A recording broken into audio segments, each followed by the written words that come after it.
ഒരു പാവപ്പെട്ട ലോറിപ്പണിക്കാരനാണ്. നമ്മള് എറണാകുളത്ത് നിന്ന് ലോഡും കൊണ്ട് വന്ന നാഷണൽ റേഡിയോ ഇലക്ട്രോണിക്സിന്റെ കമ്പനി ഉണ്ട്, തളിപ്പുറം ഗോഡൌൺ ഉണ്ട്, നാഷണൽ റേഡിയോ. അപ്പോൾ 6 ദിവസമായി ഈ വണ്ടി വന്നിട്ട് ഇവരോട് ഇറക്കാൻ പറഞ്ഞിട്ട് ഇറക്കുന്നില്ല. ഇവർ ബില്ല് മേടിച്ച് കൈവച്ചു. ഇവർ പറഞ്ഞ ഓർഡർ ഇല്ല, ഓർഡർ ആയിട്ടില്ല അവിടുന്ന്. എന്നെ പോലെ ഒരുപാട് വണ്ടിക്കാരുണ്ട്. 2 ആഴ്ച മുമ്പ് വന്ന ലോറി അത് ആ കിടക്കുന്ന 6 വീല്. അത് ആ വണ്ടിയുടെ പേരെന്ന് അനൂന്നായിട്ടോ ആ വണ്ടി. ആ ചേട്ടൻ വണ്ടിയും വെച്ച് വീട്ടിൽ പോയി. ഇച്ചിരി പ്രായമുള്ള മനുഷ്യൻ. അയാൾ പലതവണ പോയി ചോദിച്ചു ഇറക്കാമോ.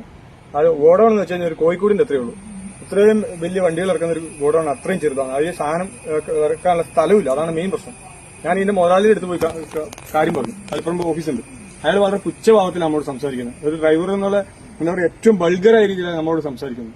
ഞാൻ പറഞ്ഞാൽ നിങ്ങളുടെ കമ്പനിയിലേക്ക് കൊണ്ടുവന്ന സാധനം ഇത് ഇറക്കം എപ്പം വരും, നമുക്ക് തോന്നുമ്പോൾ ഇറക്കും, ഓർഡർ ആകുമ്പോൾ ഇറക്കും എന്ന് പറയുന്നത്. ഇവിടെ ഒരു അടിസ്ഥാന സൗകര്യം പോലും, ഒരു ബാത്റൂം പോലും ഇത്രയും വലിയ കമ്പനിയായിട്ട് ഒരു ബാത്റൂം പോലും ഇല്ല.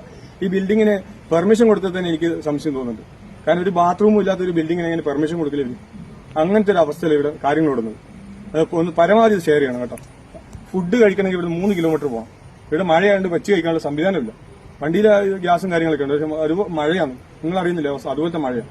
അതുകൊണ്ട് പറ്റുന്ന ഡ്രൈവർമാരൊന്ന് ഷെയർ ചെയ്യണം. നമ്മളെ കഷ്ടപ്പെടാം. അത് ഇങ്ങനത്തെ ലോഡ് കിട്ടി എടുക്കരുത്. പണിയില്ലെങ്കിലും വീട്ടിലിരുന്നാൽ മതി. കാരണം ഇങ്ങനെ വന്ന് കിടന്ന് മനുഷ്യനെ നരയിപ്പിക്കരുത്.